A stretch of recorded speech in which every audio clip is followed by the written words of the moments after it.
પૃથ્વીના પોપડાની અંદર સમયાંતરે હલનચલન થતું હોય છે અને જમીનના સ્વરૂપો રચાય છે અને બદલાય છે. આવો અનુભવ આપણને ભૂકંપના આંચકાઓ દ્વારા તો ક્યાંક જ્વાળામુખી કે સુનામી જેવી ઘટનાઓ દ્વારા થાય છે. આ હલનચલનથી પર્વત, ઉચ્ચ પ્રદેશ કે ફાટખીણની રચના થાય છે. તે ઉપરાંત નદી, હિમનદી, પવન, સમુદ્રના મોજા જેવા કુદરતી બળોના લીધે ધોવાણ અને નિક્ષેપણ ક્રિયા દ્વારા ઘસારણના મેદાનો, કાંપના મેદાનો, ખીણો અને કોતરોની રચના થાય છે. પૃથ્વી સપાટીનો અમુક ભાગ ચોક્કસ ઊંચાઈ, ઢોળાવ અને આકાર પ્રાપ્ત કરે છે ત્યારે તે ભૂમિ સ્વરૂપ કહેવાય છે. ભૂમિ સ્વરૂપના મુખ્ય પ્રકાર: પ્રદેશની ઊંચાઈ પ્રમાણે જમીન ભાગોને પર્વત, ઉચ્ચ પ્રદેશ, મેદાન વગેરે નામથી ઓળખવામાં આવે છે.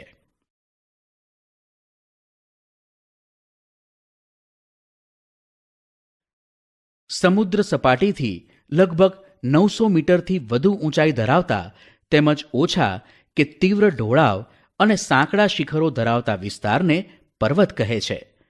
પૃથ્વીના પેટાળમાં ભૂકંપ અને જ્વાળામુખી જેવા કુદરતી ભૌતિક બળોની ક્રિયા, પ્રતિક્રિયા અને આંતરક્રિયાથી પર્વતો બને છે. પર્વતોના ઉદ્ભવ અને વિકાસમાં એકથી વધુ ક્રિયાઓ અને બળોની અસર જોવા મળે છે. તેથી પર્વતો તેના વિવિધ પાસાઓના સંદર્ભમાં એકબીજાથી અલગ જોવા મળે છે. પૃથ્વી સપાટીના આશરે 26% વિસ્તારમાં પર્વતો આવેલા છે. પર્વતોનું વર્ગીકરણ: નિર્માણ ક્રિયાના આધારે પર્વતોને 4 વિભાગમાં વહેંચવામાં આવે છે. 1. ગેડ પર્વત, 2. ખંડ પર્વત, 3. જ્વાળામુખી પર્વત અને 4. અવશિષ્ટ પર્વત. ગેડ પર્વત મોટે ભાગે સમુદ્ર તળિયાના પ્રદેશો કે જળાશયોના તળિયે એકત્ર થયેલા નિક્ષેપના બંને બાજુએથી દબાણ આવતા કરચલીઓ કે ગેડ પડે છે. તેના ઉર્ધ્વ વળાંકને શિખર તરીકે અને અધો વળાંકને ખીણ કે તળેટી સ્વરૂપે જોઈ શકાય છે. એશિયામાં હિમાલય, યુરોપમાં આલ્પ્સ, ઉત્તર અમેરિકામાં રોકીઝ અને દક્ષિણ અમેરિકામાં એન્ડીઝ દુનિયાના મુખ્ય ગેડ પર્વત છે. ખંડ પર્વત ભૂગર્ભિક બળોને લીધે 2 ભૂમિ સ્તરો પર ખેંચાણ બળ લાગે છે ત્યારે તેમાં તિરાડ કે ફાટ પડે છે. આથી આજુબાજુનો ભાગ બેસી જાય અને વચ્ચેનો ભાગ સ્થિર રહે તો તે ખંડ પર્વત બને છે. નીચે બેસી જતા ભાગમાં ફાટખીણ રચાય છે. જર્મનીનો હોર્સ્ટ પર્વત તેનું શ્રેષ્ઠ ઉદાહરણ હોવાથી આવા પર્વતને હોર્સ્ટ પર્વત પણ કહેવામાં આવે છે. ભારતમાં આવેલા નીલગિરી, સાતપુડા, વિંધ્યાચલ પર્વત ખંડ પર્વતના ઉદાહરણો છે. જ્વાળામુખી પર્વત જ્વાળામુખી ફાટતા પ્રસ્ફોટનથી બહાર ફેંકાતા પદાર્થો શંકુ આકારે જમા થતાં તે જ્વાળામુખી પર્વત બને છે. ઇટાલીનો વિસુવિયસ, ઇક્વેડોરનો કોટોપક્સી, જાપાનનો ફ્યુજિયામા અને ભારતનો બેરન અંદમાન, પાવાગઢ અને ગિરનાર જ્વાળામુખી પર્વતના ઉદાહરણ છે. અવશિષ્ટ પર્વત ઘસારાના કુદરતી બળો સામે ટકી રહેતા શેષ ભાગોમાંથી અવશિષ્ટ પર્વત બને છે. હજારો વર્ષોથી પોચા ખડકો ઘસાઈને વહી જાય છે તથા નક્કર ખડકમાંથી બનેલ ભૂમિભાગ ઊંચા ભૂમિખંડ તરીકે ટકી રહે છે. તેને જ અવશિષ્ટ પર્વત કહે છે. ભારતમાં અરવલ્લી, નીલગિરી, પારસનાથ, રાજમહલ તથા પૂર્વઘાટ અવશિષ્ટ પર્વતના ઉદાહરણ છે. પર્વતોનું મહત્વ: પર્વતો દેશ કે પ્રદેશની સીમા સરહદ અને કુદરતી દિવાલ સમાન છે. પર્વતો એક તરફ ઠંડા પવનથી રક્ષણ કરે છે તો બીજી રીતે ભેજવાળા પવનો રોકીને વધારે વરસાદ આપે છે. પર્વતો નદીઓના ઉદ્ગમ સ્થાન છે. તેમાંથી નીકળતી નદીઓ દ્વારા ફળદ્રુપ મેદાનોનું નિર્માણ થાય છે. વધારે વરસાદવાળા ઊંચા હિમાચ્છાદિત પ્રદેશમાંથી 12 માસ વહેતી નદીઓ જળ ભંડારનું કામ કરે છે. જળ વિદ્યુત ઉત્પન્ન કરવા માટે તે જરૂરી છે. ઉપરાંત પર્વતો જંગલ સંપત્તિ, ખનિજ સંપત્તિ અને પ્રાણી સંપત્તિના ભંડાર છે. પ્રવાસન ઉદ્યોગ, ચલચિત્ર ઉદ્યોગ તથા પર્વતારોહકો માટે પર્વતો આશીર્વાદરૂપ છે. વિશ્વની કુલ વસ્તીના 10મા ભાગની વસ્તી માટે રહેઠાણનું સ્થાન છે, જેના શ્રેષ્ઠ ઉદાહરણ છે મેક્સિકો અને બગોટા. અહીં કેટલાક પર્વતો પર વિકાસ પામેલા શહેરોના નામ તેમના દેશ અને ઊંચાઈ સાથે દર્શાવેલ છે. સમુદ્ર સપાટીથી આશરે 180 મીટરથી વધુ ઊંચાઈ ધરાવતા તથા ટોચ ઉપરથી પ્રમાણમાં પહોળા અને સપાટ ભૂમિભાગને ઉચ્ચ પ્રદેશ કહેવામાં આવે છે. પૃથ્વી સપાટીનો 18% ભાગ ઉચ્ચ પ્રદેશો રોકે છે. ઉચ્ચ પ્રદેશોનું વર્ગીકરણ. ભૌગોલિક સ્થાન અને સંરચનાના આધારે ઉચ્ચ પ્રદેશોને 3 ભાગમાં વહેંચી શકાય છે. 1. આંતરપર્વતીય ઉચ્ચ પ્રદેશ, 2. પર્વત પ્રાંતીય ઉચ્ચ પ્રદેશ અને 3. ખંડીય ઉચ્ચ પ્રદેશ. આંતરપર્વતીય ઉચ્ચ પ્રદેશ ચારે બાજુથી ઊંચી પર્વતમાળાઓથી પૂર્ણ રીતે કે આંશિક રીતે ઘેરાયેલ ભૂમિભાગને આંતરપર્વતીય ઉચ્ચ પ્રદેશ કહેવામાં આવે છે. તિબેટનો ઉચ્ચ પ્રદેશ અને મોંગોલિયાનો ઉચ્ચ પ્રદેશ જેના ઉદાહરણ છે. પર્વત પ્રાંતીય ઉચ્ચ પ્રદેશ પર્વતોની તળેટીમાં એક તરફ સીધો ઢોળાવ ધરાવતા પ્રદેશને પર્વત પ્રાંતીય ઉચ્ચ પ્રદેશ કહેવામાં આવે છે. પેન્ટાગોનિયા, પિડમોન્ટ અને ભારતમાં માળવાનો ઉચ્ચ પ્રદેશ જેના શ્રેષ્ઠ ઉદાહરણ છે.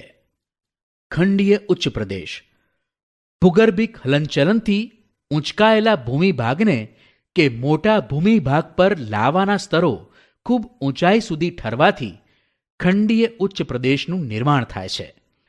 ભારતમાં મહારાષ્ટ્રનો લાવાનો ઉચ્ચ પ્રદેશ, બ્રાઝિલનો ઉચ્ચ પ્રદેશ, અરબસ્તાનનો ઉચ્ચ પ્રદેશ, સ્પેન, ગ્રીનલેન્ડ, એન્ટાર્કટિકાનો ઉચ્ચ પ્રદેશ જેના ઉદાહરણ છે. ઉચ્ચ પ્રદેશનું મહત્વ. ઉચ્ચ પ્રદેશની લાવાની ફળદ્રુપ જમીન હોય તો કપાસની ખેતી માટે અનુકૂળ બને છે. પ્રાચીન નક્કર ખડકના ઉચ્ચ પ્રદેશમાંથી લોખંડ, મેંગેનીઝ, સોનું જેવી કિંમતી ખનિજો મળે છે. જેમ કે ભારતના છોટા નાગપુરનો ઉચ્ચ પ્રદેશ, આ જ ઉચ્ચ પ્રદેશના ઢોળાવો પશુપાલન માટે ખૂબ જ મહત્વના છે. પ્રવાસન અને ફિલ્મ શૂટિંગ માટે ઉપયોગી છે. જાણવા જેવું. ગુજરાતના સૌરાષ્ટ્ર દ્વીપકલ્પની લગભગ મધ્યમાં ઉચ્ચ પ્રદેશની રચના થયેલી છે. સમુદ્ર સપાટીથી 180 મીટરથી ઓછી ઊંચાઈએ આવેલા સમતલ કે સપાટ ભૂમિભાગને મેદાન તરીકે ઓળખવામાં આવે છે. તે પૃથ્વી સપાટીના લગભગ 55% ભાગ પર ફેલાયેલ છે. દુનિયાના મોટા ભાગના મેદાન નદીઓ દ્વારા ઠલવાયેલ માટીમાંથી નિર્માણ પામ્યા છે. નદીઓ સિવાય કેટલાક મેદાનોનું નિર્માણ પવન, જ્વાળામુખી અને હિમ નદીઓ દ્વારા પણ થાય છે. મેદાનોનું વર્ગીકરણ. નિર્માણના આધારે મેદાનોનું વર્ગીકરણ આ પ્રમાણે કરી શકાય. 1. કિનારાના મેદાન, 2. ઘસારણના મેદાન અને 3. નિક્ષેપણના મેદાન.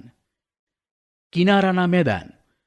આ મેદાનનું નિર્માણ મુખ્યત્વે સમુદ્ર કિનારા એટલે કે પૃથ્વીની ભૂગર્ભિક હિલચાલને કારણે સમુદ્ર કિનારા નજીકનો ખંડીય છાજલીનો ભૂમિભાગ ઊંચકાય ત્યારે બનતા મેદાનને સંરચનાત્મક મેદાન કહે છે. આવા મેદાન મોટે ભાગે ભૂમિખંડના કિનારે જોવા મળે છે. મેક્સિકોના અખાતના કિનારે ફેલાયેલ સંયુક્ત રાજ્ય અમેરિકાના દક્ષિણ પૂર્વે આવેલ મેદાન તેનું ઉદાહરણ છે. જમીનના તળિયા ઘસાવાને કારણે પણ આવા મેદાનનું નિર્માણ થાય છે. ઓસ્ટ્રેલિયાનું મધ્યનું મેદાન આ પ્રકારે નિર્માણ પામ્યું છે. ઘસારણના મેદાન. પૃથ્વીની સપાટી પર સતત ઘસારણની પ્રક્રિયા ચાલતી રહે છે, જેનાથી લાંબે ગાળે પર્વતો તથા ઉચ્ચ પ્રદેશો નદી, પવન અને હિમનદી જેવા પરિબળો દ્વારા ઘસાઈને મેદાન બને છે. આવા મેદાન સંપૂર્ણપણે સપાટ બનતા નથી. નક્કર ખડકોની ટેકરીઓ વચ્ચે વચ્ચે જોવા મળે છે. ઉત્તર કેનેડા અને પશ્ચિમ સાઇબિરિયાના મેદાન ઘસારણથી નિર્માણ પામ્યા છે. ઘસારણ દ્વારા બનેલ મેદાનોને પેની પ્લેન પણ કહે છે. નિક્ષેપણના મેદાન નદી, હિમનદી, પવન વગેરે પરિબળો દ્વારા પથરાયેલ કાંપના નિક્ષેપણથી સરોવર કે સમુદ્ર જેવા કોતરો ભરાવાથી આવા મેદાનનું નિર્માણ થાય છે. તેથી તેને નદીકૃત કે કાંપના મેદાન પણ કહેવામાં આવે છે. ભારતમાં ગંગા યમુનાના મેદાન, ઉત્તર ચીનમાં વાંગહોનું મેદાન, ઇટલીમાં પો નદી દ્વારા બનેલ લોમ્બાર્ડીનું મેદાન કાંપના મેદાનના વિશિષ્ટ દ્રષ્ટાંત છે. જ્યારે મેદાનોનું નિર્માણ સરોવરમાં કાંપના નિક્ષેપણથી થાય છે ત્યારે તેને સરોવરના મેદાન કહે છે.